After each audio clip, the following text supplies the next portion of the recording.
ত্রয়োদশ জাতীয় সংসদ নির্বাচন ও গণভোট উপলক্ষে চট্টগ্রামে মতবিনিময় সভা করেছেন সেনাপ্রধান জেনারেল ওয়াকারুজ্জামান।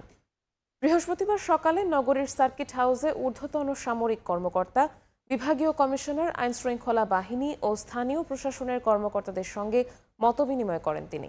এ সময় নির্বাচন সুষ্ঠুভাবে সম্পন্ন করার জন্য আন্তঃপ্রাতিষ্ঠানিক সমন্বয় ও নিরাপত্তা ব্যবস্থাপনা নিয়ে আলোচনা করেন সেনাপ্রধান।